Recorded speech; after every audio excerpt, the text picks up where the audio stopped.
Good morning, everyone. My name is Olga Khakova. I run Atlantic Council Global Energy Center's European Energy Security work. It's a pleasure to be here amongst friends across the room, and of course, our distinguished panel today. I'm sure you can get you comfortable. While everyone is getting settled in, I will go ahead and introduce our distinguished panel.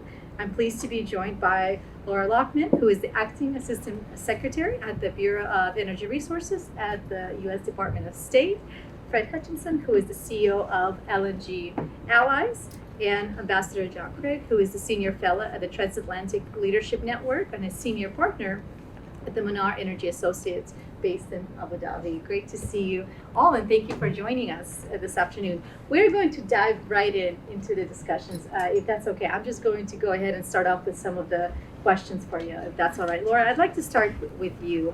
If we could dive into kind of just the broader question, and I'll ask all of you this. Where are you seeing the biggest obstacles for American companies in terms of opportunities for U.S. EU energy cooperation, particularly with a focus on Southeast Europe? What are you hearing? Great, thank you very much, Olga. Good morning. Can everyone hear me? Is this working sufficiently? Okay, great. Very happy to be here. Thank you for the kind introduction and the invitation to be here today from the State Department Bureau of Energy Resources.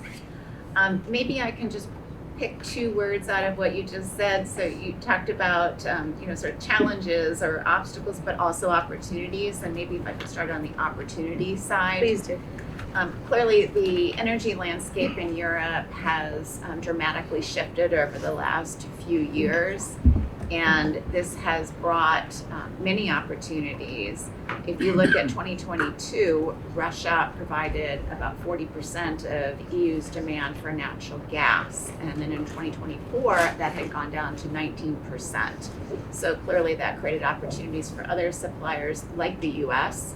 So the US in 2024 supplied about 15% of total EU gas demand, which was about 45% of EU's LNG imports.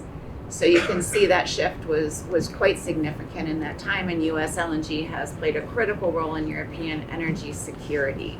Now, if you fast forward to 2025, in the first part of this year, you've seen that strengthen even further. So about 75% of US LNG exports were destined for the European market in the first several months of this year. And that accounted for more than 50% of EU LNG import demand. So again, we continue to play a very significant role. And you've seen that in Southeastern Europe as well, and particularly with the expansion of some of the infrastructure there. Fred and I were recently in Zagreb at an LNG conference there, and celebrating the decision to expand the Kirk terminal to over 6 BCM capacity. They're talking about in the future even further expanding it. So the opportunities are definitely there. Also, we see the new EU roadmap for, again, ending its reliance on Russian energy, and that offers additional opportunities as that takes place as well. EU demand for power will continue to increase. And I think there are some assumptions that the demand will be decreasing over time, which could happen. But in fact, there will still be a demand for gas, as the Commission has said very clearly, for decades to come. The latest date I think they throw out is 2050. It will still be a key part of the energy mix. And increasingly, there'll be reliance on LNG in that mix as opposed to pipeline, as there are depleting reservoirs in, for example, Norway for some of the pipeline gas. So again, lots of opportunities in that respect. And then you see countries like Germany looking to phase out coal, and with the transition going a little slower than anticipated, saying, hey, we need to increase our gas-fired capacity by about 20 gigawatts before 2030. So all of this, in addition to the infrastructure expansions, are opportunities. On the obstacle side, you've got a couple of elements, one being the regulatory side. And we have spent a lot of time talking to the EU Commission and member states, for example, about the methane regulation. And you don't want to put in regulations that really foreclose this trade that has been so beneficial to Europe as well as to the United States.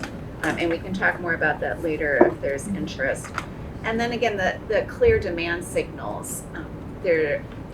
Our companies have a preference for long-term contracts for selling LNG. The European counterparts have been more reluctant to enter into long-term contracts. And that is part of a demand signal that's needed to keep expanding U.S. supply. U.S. supply is expected to double by 2030. But for additional projects to go to FID, to keep that expansion going, we need those demand signals from Europe and other places. So it's long-term contracts, it's investment in liquefaction facilities, for example. So that's another obstacle that is certainly we can overcome. We just need to focus on it. And then infrastructure bottlenecks, and we can talk a little bit more about that as well. Some of which are being resolved. There's been progress on some, including in the past few days, potentially on vertical corridor. But to maximize the benefit of the receiving terminals that Europe has put in place recently, you need those interconnectors. So maybe I'll stop there for now. Thank you. Thank you so much, Acting Assistant Secretary. I appreciate your remarks. Fred, let's go to you next. Same question, but maybe we can dive into some of these areas a bit more, and maybe we can tease out some of the Acting Assistant Secretary's comments on, what is the future of contracting? Is it, are companies kind of seeking out this long term? Are there some creative solutions? Are there some creative alternative ways to do this? Or are we still really kind of relying on these long-term contracts to get projects done? Are there additional obstacles? I think we're hearing questions around, the infrastructure investments that need to happen on the U.S. side that need to move forward. That's being an issue that's being raised by some of the companies. Could you tease out some of these projects and what you're hearing from the stakeholders that you're working with? Sure, I'm happy to do that, but I'm going to be your worst nightmare for a minute. And to jump back out, you said jump right in. I want to jump back out. Do you all realize where you are? This is one of my favorite rooms in all of Washington, D.C. This is the Eisenhower, the Dwight D. Eisenhower room. Now, it ain't special. It's just a room, right, with some portraits of folks. But Dwight D. Eisenhower was an amazing American. Not only did he lead the combined Allied forces that took Europe back from the Nazis in conjunction, obviously, with our partners in that coalition. But Eisenhower was, I'm going to reveal an awful fact. Eisenhower was president when I was born. And his greatest legacy, which many of you may not know, many of you may, but many of you may not, is the construction, the beginning of the construction of the interstate highway system in America. And it transformed our country. It linked us as nothing else had ever done. And it required a lot of foresight and a lot of vision. And it was a remarkable achievement. We are in the middle of the most remarkable energy achievement, probably since the United States embarked on a major build out of its nuclear power fleet decades ago. We are now the world's largest oil and gas producer. We are the world's largest liquefied natural gas distributor. We have, in the course of 9 years, gone from essentially no exports to 8 large-scale projects, exporting approximately 15% of the gas that we produce in the United States. If that's not enough, we have 4 more very large projects under construction. They are coming. That supply is predictable. It's predictable to the extent that you know it's coming and you know what the capacity is going to be. The schedule isn't always predictable, but the fact that it's coming is we have somewhere in the order of 4 or 5 or 6 additional projects that are on the verge of a final investment decision that have been collecting the permits that they need, that have been signing up customers, that have been doing the financial work that needs to be done. So Olga, from an infrastructure position, we are in a terrific spot. There is no problem with access to either equity or debt financing for these projects. We have no obstacles. Our only obstacles have been self-imposed. And we had a bipartisan support for LNG exports that started in about 2010 and continued up until 2021. And beginning for the 4 years between 2021 and earlier this year, we took a timeout for 3 of those years with regard to licensing new facilities. And that has slowed down the process. Now, again, in the context of where we are and where we're going, it's a minor thing, but I can tell you that we are at a point where in many respects every day counts. There is no question. I mean, Laura talked about, and she and I have been on 3 or 4 events in the last couple of months. She talked about how U.S. LNG came to Europe's rescue after Russia's. You know what? The Almighty came to Europe's rescue too. There were warm winters. And even with those warm winters, Europe spent $1 trillion or a trillion euros in excess to support and to make energy affordable. There was at least a 10% demand destruction across Europe as a result of that invasion. A lot of that's not coming back, and it's a big problem. It is obviously a key focal point for the second van der Leyen Commission at the EU. There is no higher priority than protecting the manufacturing base and the resiliency of the EU 27 member states and those other surrounding countries that or either have EU ambitions or are in the neighborhood and are cooperative.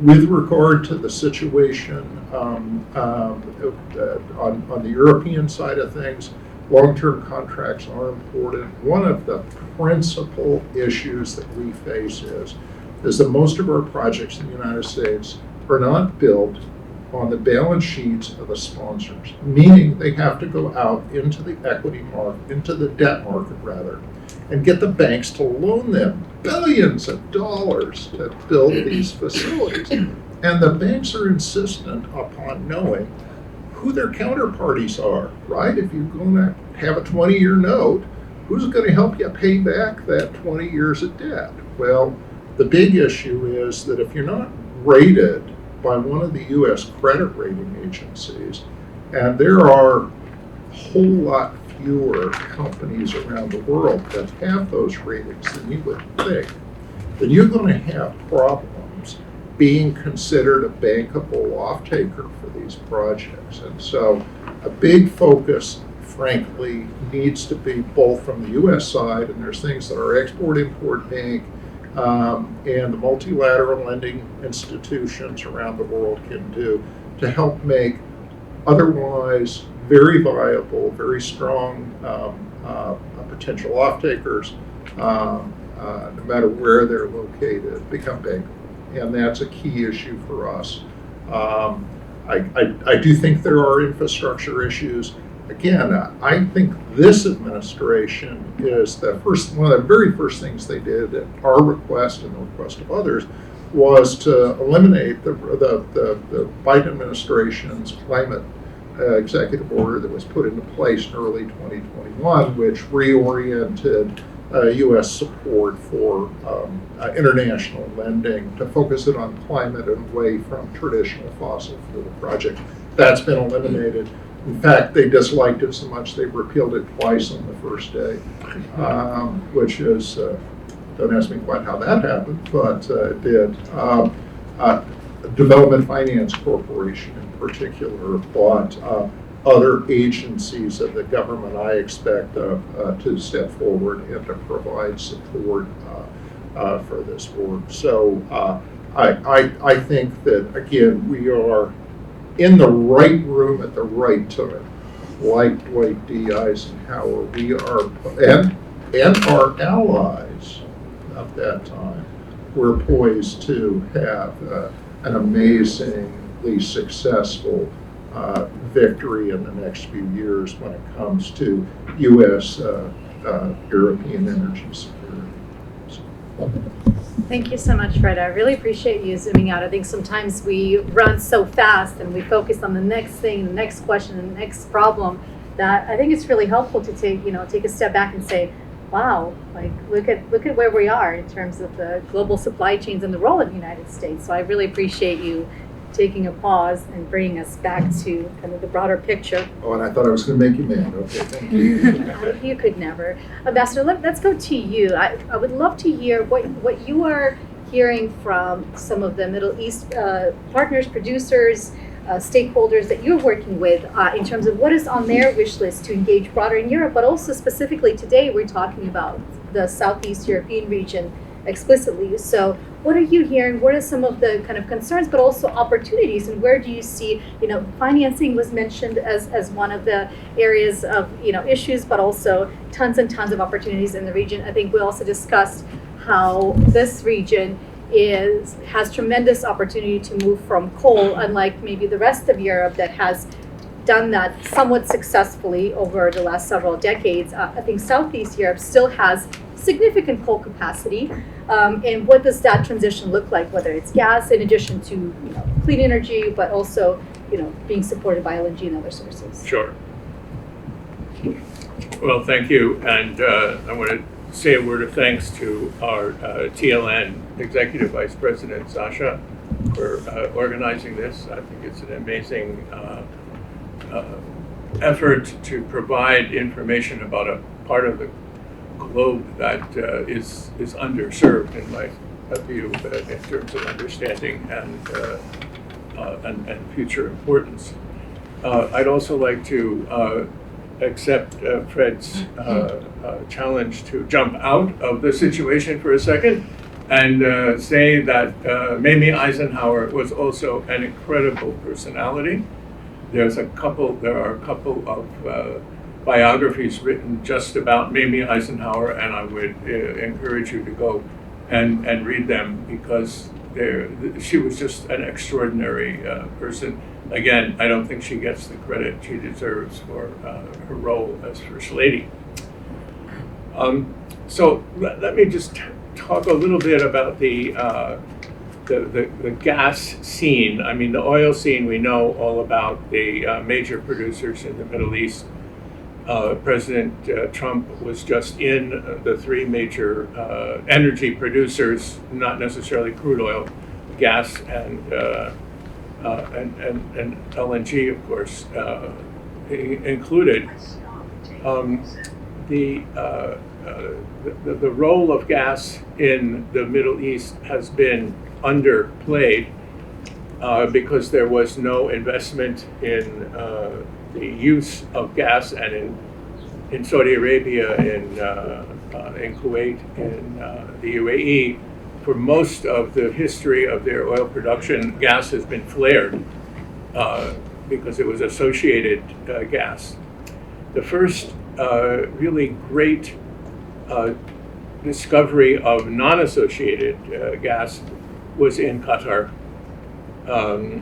and at the time, Fred alluded to this, the focus was on long-term contracts at negotiated prices in which you couldn't tell what was going to happen in the future. So it took Qatar literally 10 years to come up with a formula that allowed them to sell their first gas, because they were very inexperienced and they didn't understand how to negotiate those contracts. So now Qatar is a major producer and exporter of gas, and I think Qatar will continue to increase their production, but they want to go pipeline, and they want to connect into the European network through pipeline gas, not LNG, because LNG has all the costs of liquefaction, deliquefaction. Ships have to be specially built, so there's a serious infrastructure cost to LNG.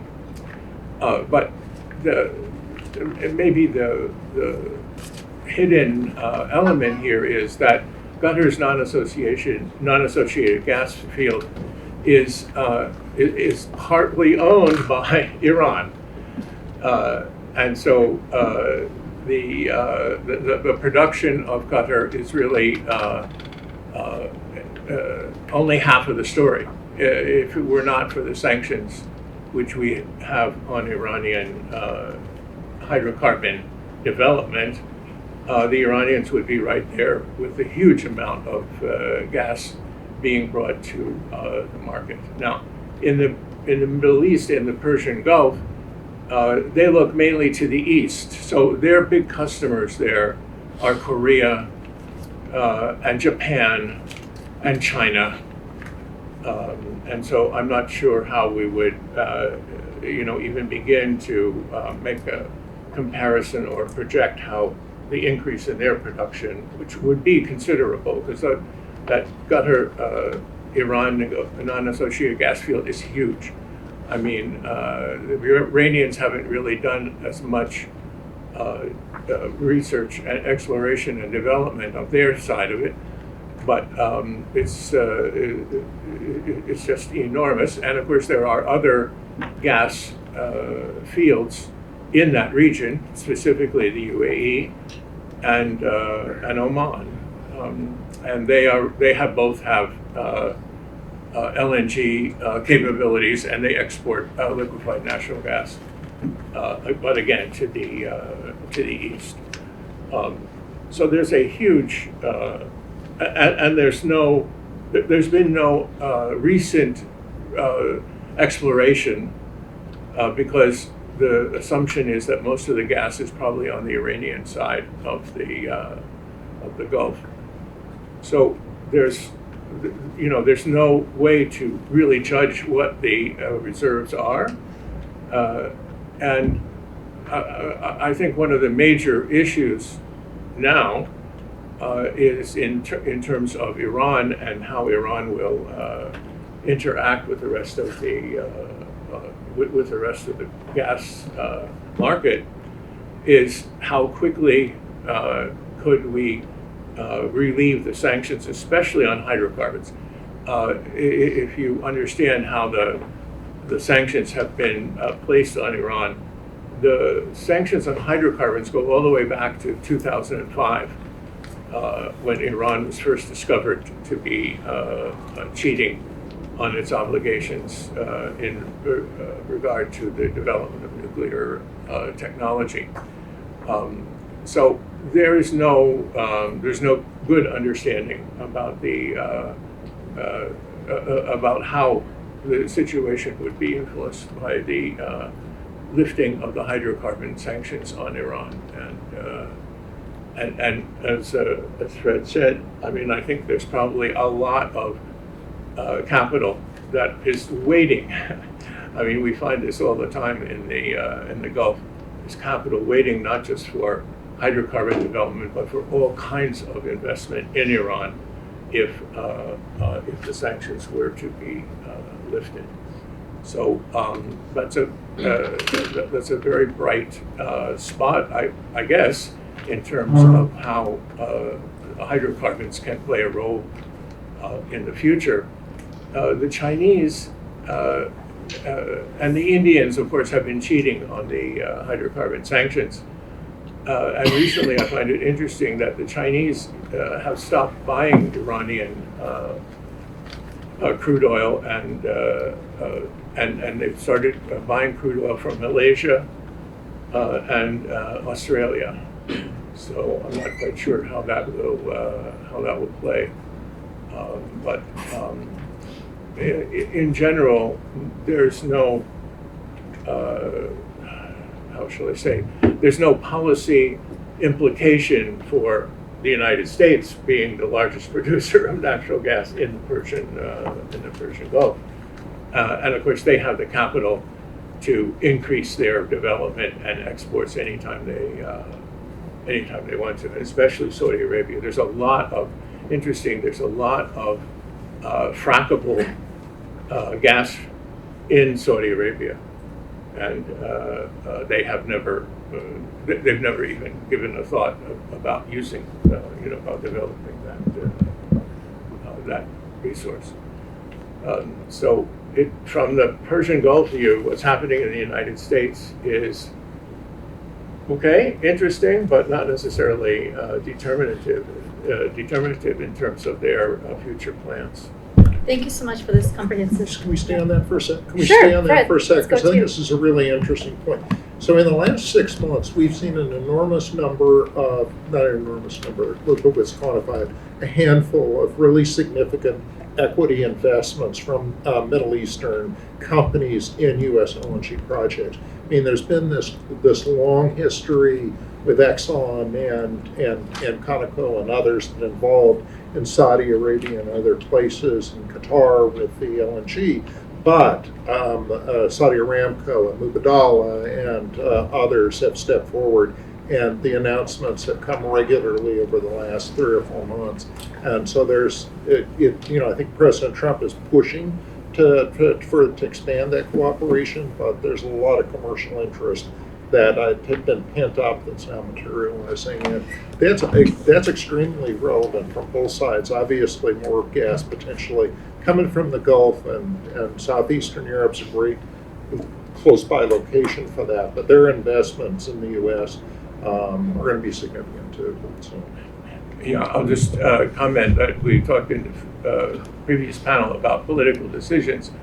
So those investments are mainly political decisions because they want the United States to be concerned about their stability and their security, and they have almost unlimited financial resources now to do that. And so those Mubadala and the Saudi Public Investment Authority are using those really as political tools to assure that we don't lose interest in the stability and security of Saudi Arabia and the United Arab Emirates. Yeah. Thank you so much. A great reminder how closely geopolitics are intertwined with just the broader supply chains and energy security decisions. Acting Assistant Secretary, allow me to come back to you on the regulatory alignment discussion. I think you touched on it very briefly on how important it is to have equivalency or some kind of agreement on methane regulations and other components. I would love to hear from you on where are we in discussions where's U.S. in the discussions with our European allies? How is that moving forward? Are we making some progress on figuring out making sure that things such as methane regulations and the discrepancy between what Europe has in their regulatory environment versus what is happening here in the United States and what the producers are doing and how they're reporting on it, making sure that doesn't become a barrier, especially as Fred mentioned, for the projects that are coming down the pipeline, pun intended, especially like the 7 projects that are waiting on the final investment decision. So the lack of clarity and certainty around the EU methane regulation and how that will be implemented is just a big weight on businesses that are looking for more certainty to determine their long-term capital allocation. And so this is something that really needs to be cleared up in the short term. And again, the point being that I wouldn't think on the European side, you'd want to shoot yourself in the foot essentially by precluding the opportunity of increasing your imports or even maintaining your imports of LNG from the U.S. And frankly, Qatar has also kind of said we don't want to play on that front either. We're not interested in looking to comply with your methane regulations. We can sell our product elsewhere. So it's just something that the EU, I think, needs to be very thoughtful about. And we appreciate that there is now, between the EU Commission and the Department of Energy, they just recently established a technical level conversation about how to look at the secondary legislation that's being developed in the EU that will enable execution of the methane regulations. They're listening to a certain extent, I think, to our suppliers. We were at a conversation in Brussels in the past couple months where the EU purchasers were telling the Commission, please be thoughtful about this because we want to keep buying this product. So they're definitely getting the messages. Really, you have to have a conversation around, are people ready to implement certain aspects of that methane regulation? And I think in large part the answer is no. You need to have more time to develop the monitoring verification, the MRV system, and also need to take into account how, for example, our system works. Our system works differently than others globally because we have aggregators of our product. You have product coming from lots of different fields in the US and being aggregated and mixed. So it's very difficult to have traceability to a particular field and determine what the profile of that field is on the methane emissions side. So all of these things just need to be really thought through. Again, we keep talking not only to the Commission, but to the member states. And I've seen, actually just today in the press clips, I saw on another EU regulatory front, which is the CSDDD, another sort of sustainability and traceability system that the EU is developing. Macron and Merce both saying, this is not going to help us.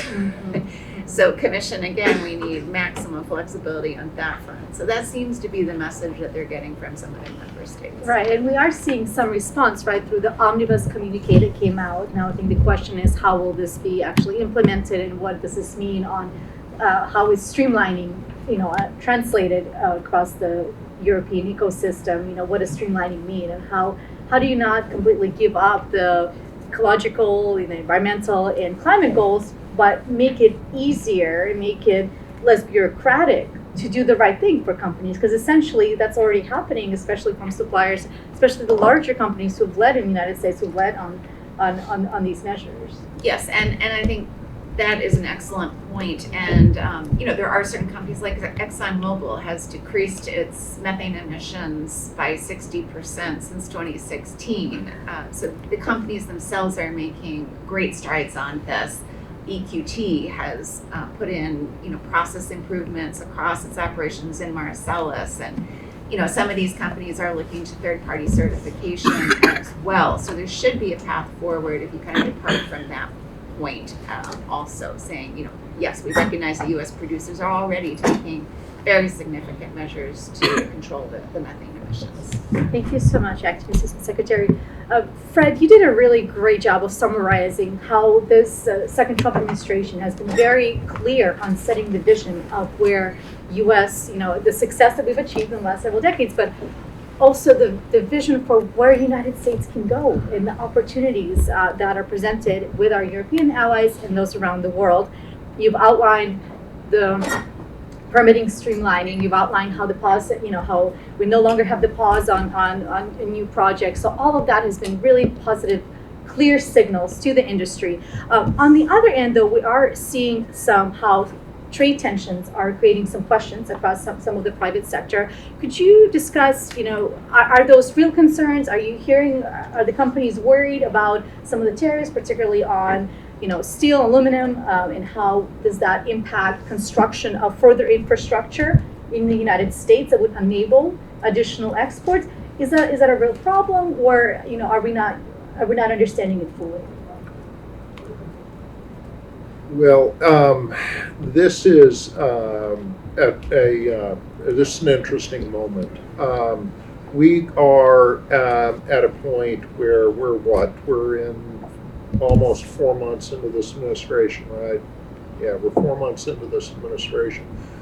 we don't have a lot of top people even in place in most of the departments and agencies. We have a lot of we have a lot of political appointees that don't require Senate confirmation are in place at relatively lower levels, but they're not the policymakers. The policymakers are at the assistant secretary level or above those in the department. So we're still getting folks in and getting staff.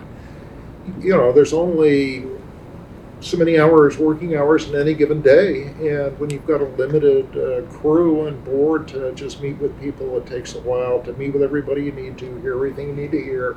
So, I think we're making a lot of progress with regard to all of this. If we step back a minute and think about this, what President Trump is really sort of saying is that America has forgotten somehow about some of the things that are really, really important to a global power. We have walked away in many respects from our shipbuilding industry. He's right. This has to stop.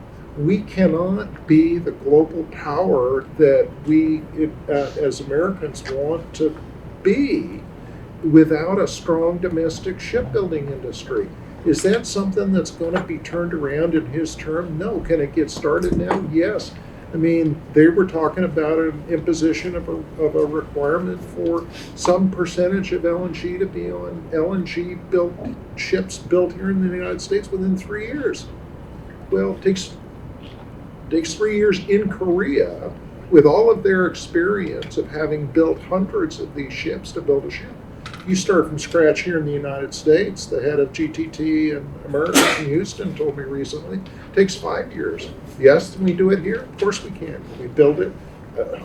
We've got a Korean company that's bought a Philly shipyard. They're committed to doing that. Is there a pathway to do that? Absolutely. And can we discuss how that works? Clearly. We think that we're still in the beginning stages of the negotiations that are occurring on trade. There have been a lot of back and forth, pretty much with all of the potential trading partners, but we're really still at the early stages of that. We would expect there to be some exclusions with regard to the steel and aluminum tariffs. Those apply even in Korea. I met with POSCO, which is the largest Korean steel producer, met with some of their folks from Korea yesterday. And Korea's a free trade partner with the United States of America, but their steel is still subject to the 25% tariffs. So it clearly is an issue to be addressed.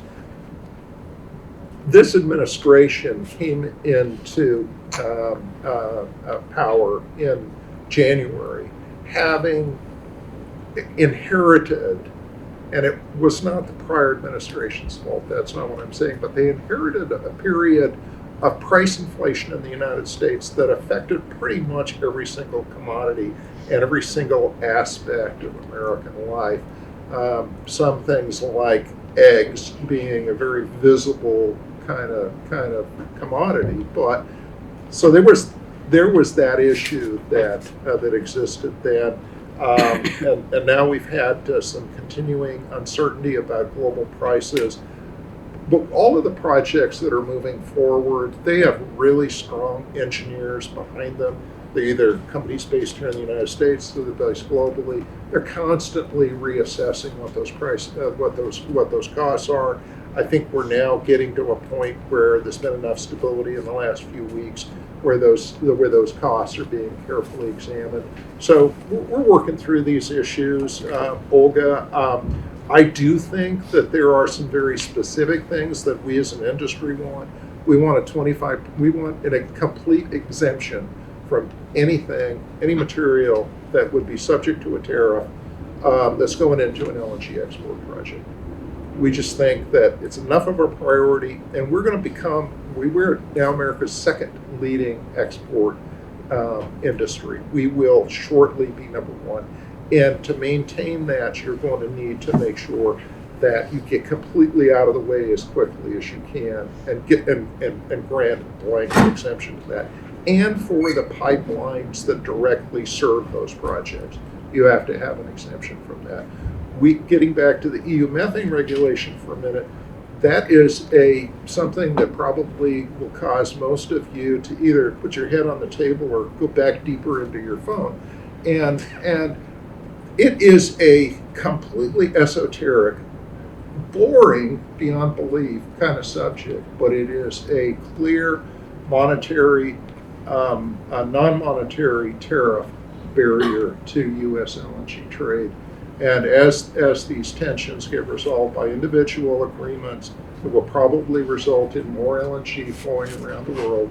We think that with respect to Europe and the EU in particular, that any deal ought to grant the United States equivalency to the European Union with regard to the methane regulation. So we think all of this is, I'm sorry to be long-winded. It takes me a couple of weeks sometimes to get around to my point, but that's we're encouraged. We're not discouraged at where we are now. Thank you. Very optimistic note. To close the loop on the regulatory discussion, I think sometimes for those of us working in the transatlantic field, I feel like sometimes I have blinders on. I'm so hyper-focused on the U.S. and European relationship and how European regulations impact U.S. engagement that, I tend to sometimes forget that, European regulations, like that impacts all exporters into Europe, right? So in terms of the regulatory environment, are you hearing, CS-DDD, methane, are you hearing that being a concern from other producers around the world and the stakeholders that you work with, or do you feel like there's some kind of understanding?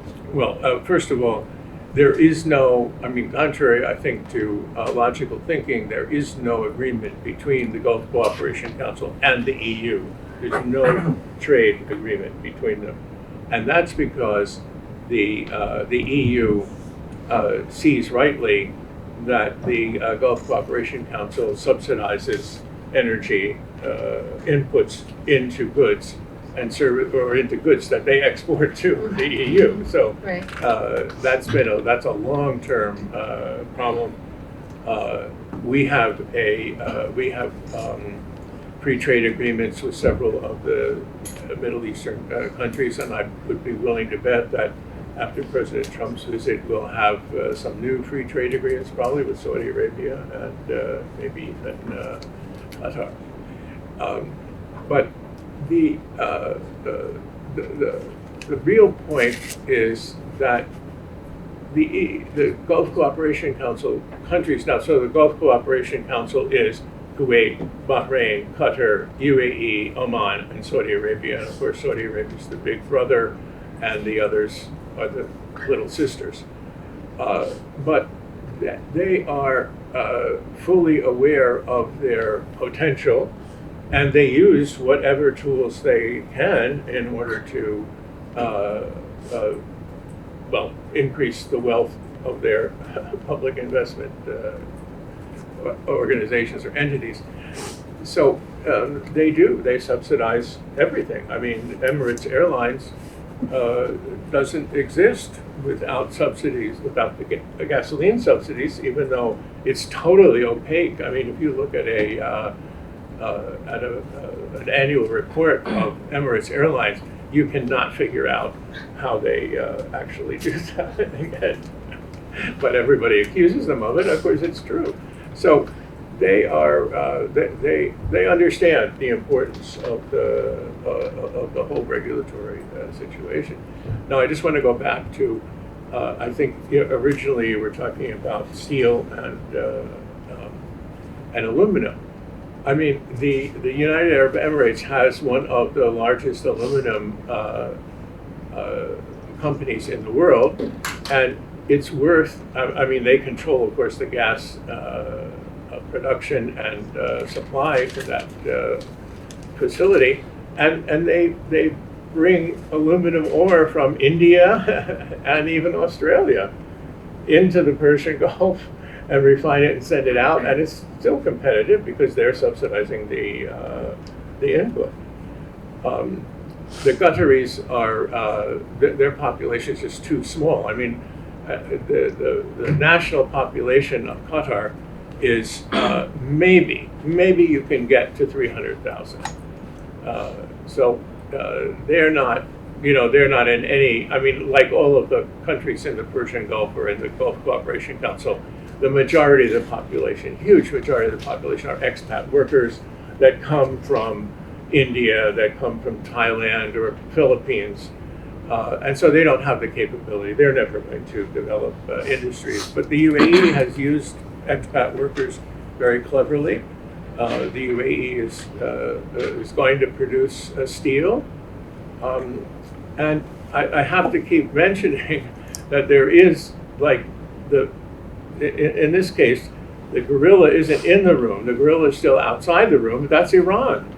I mean, Iran is a very sophisticated technology-centered economy. They have a lousy government, and they are in a very weak position now. So we don't know what might happen. But Iran coming back into the legitimate economy, the legitimate world economy, is going to have a very, very big impact on, especially to the east. I'm not saying to Europe, but especially to the east. Thank you so much. Let's talk about another gorilla in the room in terms of Russian supplies to Europe and the future of that, and how does that impact the conversation in the United States and around the globe in terms of increasing exports to Europe. Acting Assistant Secretary, can I go to you on, kind of watching, you mentioned the roadmap that EU has announced. We're going to see some legislation in June to put some teeth behind kind of this, this goal, this target on, phasing out like a plan for LNG versus pipeline gas, providing a pathway for companies to get out of these long-term contracts without, suffering significant financial damages.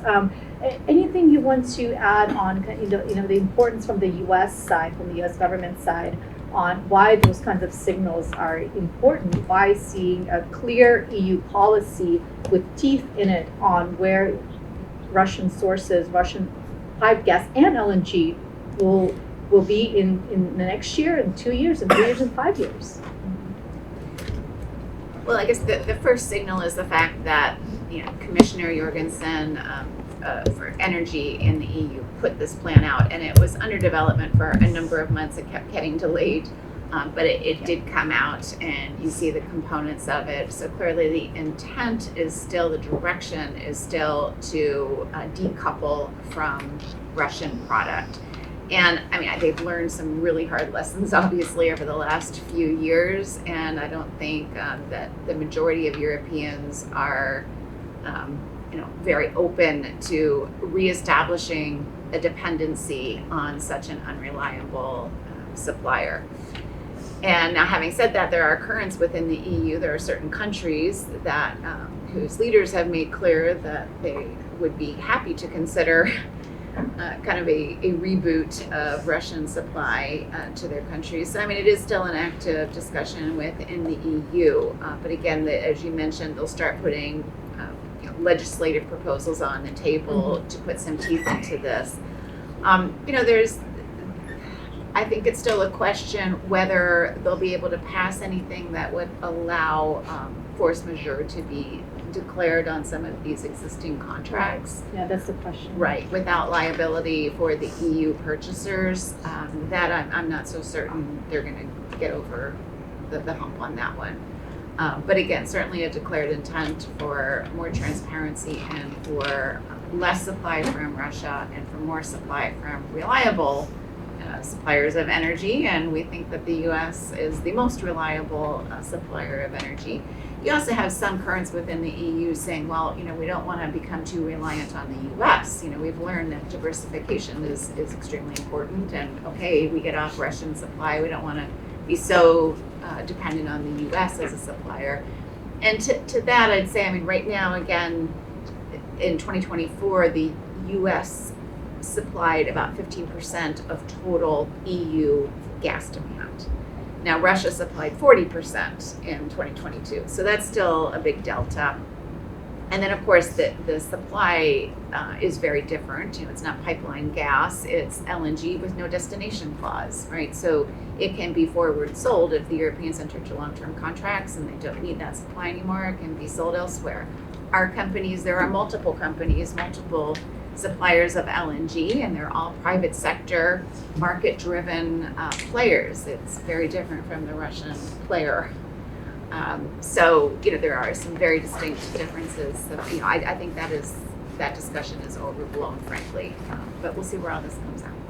Thank you so much. And I think it's also important to reflect on that, while, yes, Hungary, Slovakia have been some of the countries that have been most outspoken publicly, the reality is a lot of other countries, some of them share that opinion, or some of their industry share that opinion, kind of willingness to, especially on the industry side, willingness to explore going back to some Russian gas. So those are the realities across European markets, especially, again, on the industry side. There is this disconnect between political will and political messaging, and what's kind of happening on the ground with the economic pressure. So just being very realistic in hearing these conversations and what's happening, I think is really important. And Fred, as I go to you, kind of similar question, let me add another challenger to you, if you don't mind. Are you hearing concerns from the oil and gas companies here in the United States in terms of the broader conversation with Russia and Ukraine peace deal, and the risks and the potential in the scenarios where some of the sanctions on Russia are lifted as part of a broader discussion? Are you hearing that being a concern from the U.S. industry of what that means for future supplies for Europe? It is a big concern to the industry. We saw Dan Yergin, who is a Pulitzer Prize winning author and sort of the leading American energy, especially oil and gas expert, is now the vice chairman at S&P Global. And Dan's team had completed a 3-part analysis of U.S. LNG. The third part was undertaken and released after the Trump administration took office, and it looked specifically at where the harm would go should sanctions be lifted. And there is no question that U.S. LNG projects would be most impacted by that. I'm going to come back to something that Laura said, because I think it's really important to understand the specific distinctions between the United States and Russia when it comes to natural gas. So Gazprom is and has always been controlled by an element of the state. It is directed by the Kremlin to undertake the activities and the actions that it undertakes. The United States of America, as a nation, has granted no company any opportunity to have a similar kind of monopolistic power. We have, as I mentioned, 8 projects currently. They are owned or controlled by 6 different entities. Each one of those entities have sold their gas primarily on long-term contracts to companies all around the world, utilities in Europe and Asia, traders, most of them based in London or Singapore or Switzerland, big international companies such as Shell and BP and Total Energies, and dozens of others. So those are the market participants. There is absolutely not a lever that the U.S. government can apply to them to say, hey fellas, let's cut these guys out, right? That lever just doesn't exist. Now, by law, those exports can't go to places that are Iran and Russia and North Korea, and places that are currently prohibited, where trade is restricted or prohibited. But globally, that's a fundamental difference. And as I continue to emphasize, here's the points that you need to take away from part of this. The United States can't and will never use our natural gas as a weapon. Just can't and won't happen. Second point I want to emphasize is is that our gas will be there when you need it. We are going to support this industry, and Democratic and Republican administrations have stood behind the sanctity of the contracts that are out there. And so I think you keep those 2 points in mind, and you can sleep soundly knowing that we're not going to use our gas as a weapon. Thank you. We only have a few minutes left, so I want to open up the floor for questions. Go ahead. Thank you, everyone. It's really been a great discussion. Dan Biden from Water House Solutions. Getting here. To do the mic. It's coming, Two it's coming. questions/arguments. Thank you. 2 questions/arguments. One, Assistant Secretary Lochman, you mentioned a couple times that we're down to 19% of Russian gas in terms of EU and European consumption at this point. I think it's down to 45 in 2021. Which obviously that wasn't I think everyone on the panel would agree that that's a good thing, right? I think so.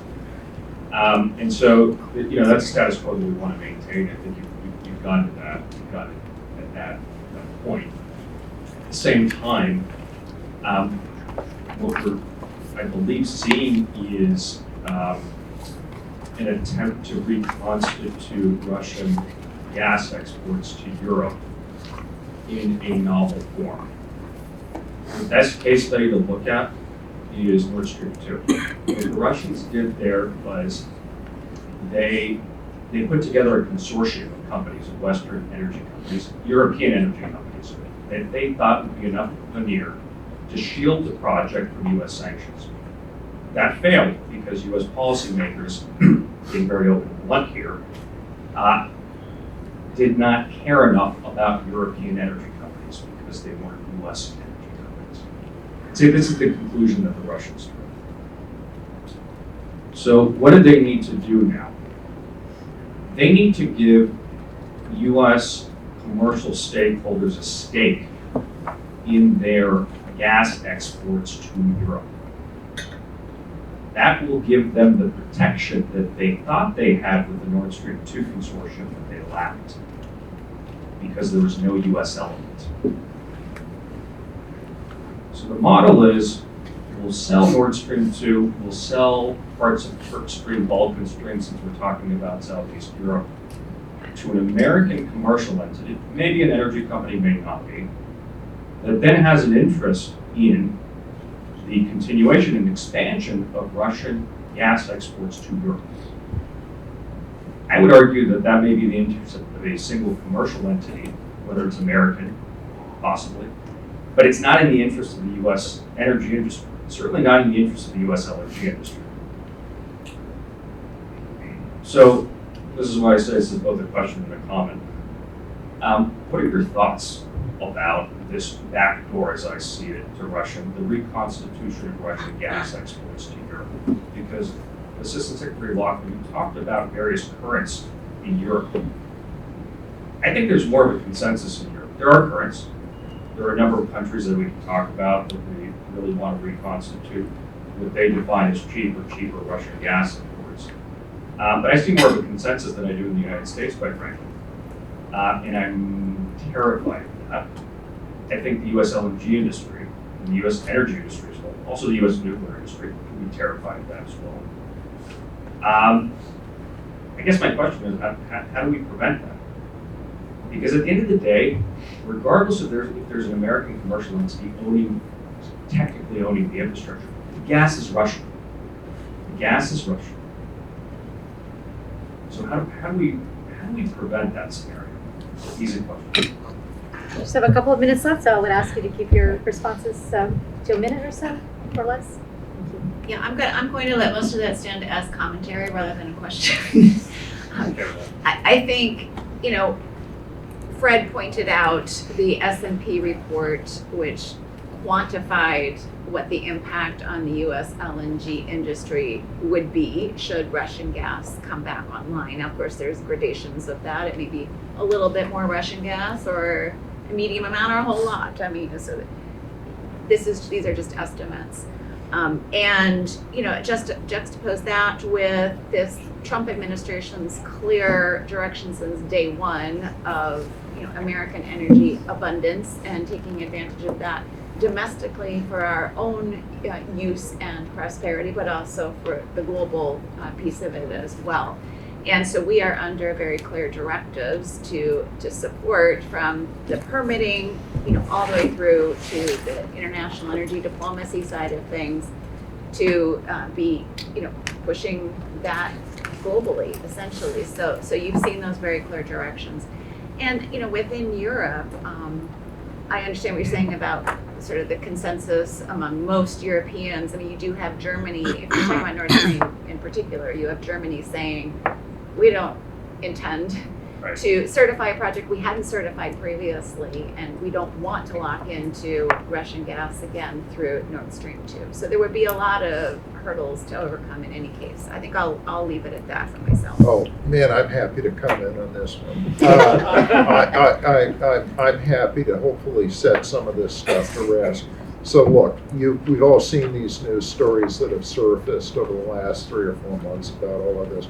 You have to ask yourself, where are those news stories coming from? Who's planning those stories? Who's talking about this? Who wants to make this happen? It's obviously somebody that thinks there is a financial/political angle to be played here. I can absolutely guarantee you that whoever those people are, they are outside the U.S. energy industry. Look at what happened after the war started in Ukraine, and company after company after company pulled out of their joint ventures globally with the Russians, wrote down enormous losses. Do you think any one of them is going to go back into that situation again? Their shareholders and their boards of directors would just simply not sit still for something like that. And it is not in the interest of any of the U.S. LNG companies or producers. It is, in fact, just the opposite. It would be absolutely not in their interest to be participating in a project such as this. This is again, I think, a dream of folks that see this as an opportunity to make some dough. And I think it should be recognized as that.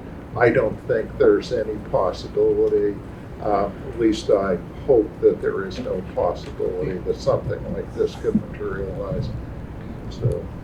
Thank you so much. Thank you to this fantastic panel. And I want to thank Sasha and the Atlantic Council team, especially my colleagues Lisa and others who've been engaged in putting this together. It takes a lot of people to put something like this on. So thank you to the panelists. Thank you to those in the audience. I really appreciate it.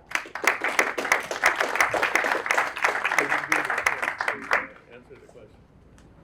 Well, did you want? We have a few minutes. Did you want to say a few things? Well, I just wanted to make the point that the answer to this question is the policy that was initiated by President Biden from the very first day of the invasion of the Ukraine was to not get rid of Vladimir Putin. That the devil we know is better than the devil we don't know. And this is what led Mrs. Merkel to decide to play nice with Putin rather than antagonize him. And she went along with the pipeline, the second pipeline.